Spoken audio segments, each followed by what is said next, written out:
ഈ ഘട്ടത്തിൽ വരുന്ന ചില പ്രതികരണങ്ങളിലേക്ക് കൂടിയാണ് സംഘർഷം രൂക്ഷമാകുന്ന സാഹചര്യത്തിൽ ഭിന്നിപ്പുള്ള ശബ്ദങ്ങൾ ഈ കാലഘട്ടത്തിൽ ഉണ്ടാകാൻ പാടില്ല എന്ന് വ്യക്തമാക്കുകയാണ് മുൻ പ്രതിരോധ മന്ത്രി എ കെ ആന്റണി.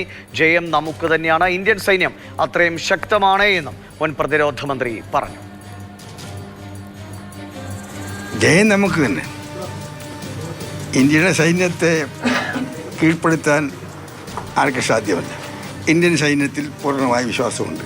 രാഷ്ട്രം ഒന്നിച്ച് സൈന്യത്തിൻ്റെ കൂടെ ഉണ്ട് എന്നവർക്കൊരു വിശ്വാസം കൊടുക്കുക.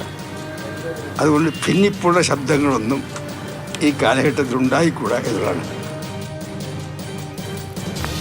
അനൂപ് ദാസ് നമുക്കൊപ്പം തുടരുന്നുണ്ട്. അനൂപ്, മുൻ പ്രതിരോധ മന്ത്രി, അദ്ദേഹത്തിന് അറിയാം എങ്ങനെയാണ് ഇന്ത്യൻ സൈന്യത്തിൻ്റെ കരുത്ത്, എങ്ങനെയാണ് ഇന്ത്യൻ സൈന്യം കൃത്യമായ നടപടികൾ സ്വീകരിക്കുന്നത്. അതുകൊണ്ട് തന്നെയാണ് അദ്ദേഹം ആ കാര്യം പറയുന്നത്. ഒപ്പം ഭിന്നിപ്പുള്ള ശബ്ദങ്ങൾ ഉണ്ടാകരുത് എന്നും. നിലവിൽ പല വിധത്തിൽ നമുക്ക് സ്വാഭാവികമാണ് സോഷ്യൽ മീഡിയ ഒരു വാറിൻ്റെ ഒരു സമാനമായ സാഹചര്യം എല്ലായിടങ്ങളിലും ഉണ്ടാക്കുന്നതുകൊണ്ട് പലവിധ പ്രചാരണങ്ങളൊക്കെ നടക്കുന്നുണ്ട്. അതൊക്കെ മാറ്റിവെച്ചുകൊണ്ടാണ് അതിൽ പൂർണ്ണമായി വിശ്വാസ്യതയുള്ള കാര്യങ്ങളെ മാത്രം സ്വീകരിക്കാൻ നമ്മുടെ സൈന്യവും സർക്കാരുമൊക്കെ അതിനുള്ള സംവിധാനങ്ങൾ ഒരുക്കുന്നുണ്ട് എന്നതും ഏറ്റവും പ്രധാനപ്പെട്ട കാര്യമാണ്.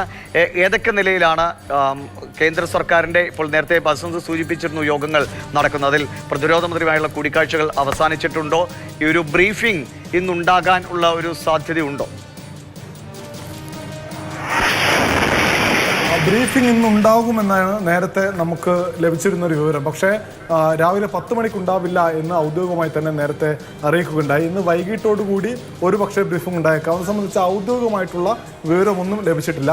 ഇന്നലെ ഉച്ചയ്ക്ക് ശേഷം 3 മണിക്ക് ശേഷമായിരുന്നു ഒരു ബ്രീഫിംഗ് ഔദ്യോഗികമായിട്ടുണ്ടായത്. അതുകൊണ്ടാണ് ഇന്നും ആ ഒരു സമയം ഒരു സാധ്യതയുള്ളത്. അല്ലാതെ ഔദ്യോഗികമായ യാതൊരു അറിയിപ്പുണ്ടായിട്ടില്ല. മറ്റൊരു കാര്യം, നമ്മുടെ രാജ്യത്തിപ്പോൾ നിലവിൽ സൈന്യം സ്വീകരിച്ചുകൊണ്ടിരിക്കുന്ന നടപടിക്ക് ഭരണ പ്രതിപക്ഷ ഭേദമില്ലാതെ എല്ലാ രാഷ്ട്രീയ പാർട്ടികളും ഒരുമിച്ച് നിന്ന് പിന്തുണ നൽകുന്നുണ്ട്. അതല്ലാതെ ആരും ഒറ്റക്കെട്ടല്ലാത്ത നിലയിലുള്ള ഇടപെടലുകളോ അഭിപ്രായ പ്രകടനമോ ഇവിടെ നിന്നും വന്നിട്ടില്ല.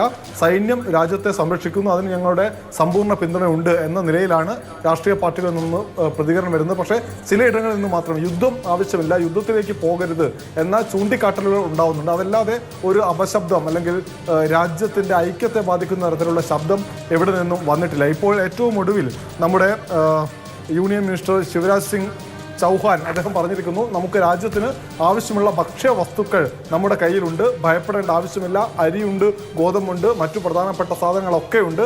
അതെല്ലാം നമ്മൾ രാജ്യം സജ്ജമാണ്, എല്ലാ ജനങ്ങൾക്കും വേണ്ട ഭക്ഷ്യവസ്തുക്കൾ നമ്മുടെ കയ്യിലുണ്ട്, പേടിക്കേണ്ട എന്ന് അദ്ദേഹം പറഞ്ഞിരിക്കുകയാണ് ഏറ്റവും കൂടുതൽ. ശരിയാണ്. എല്ലാവിധ സുരക്ഷാ മുൻകരുതലുകൾ അല്ലെങ്കിൽ രാജ്യത്തെ സാമ്പത്തിക ഭക്ഷ്യ രംഗത്തൊക്കെ അടക്കമുള്ള ഇന്ധന രംഗത്തടക്കമുള്ള മുൻകരുതലുകൾ പൂർണ്ണമായും സ്വീകരിച്ചുകൊണ്ടാണ് ഇന്ത്യ ഈ നടപടികളിലേക്ക് പോയിരിക്കുന്നത്.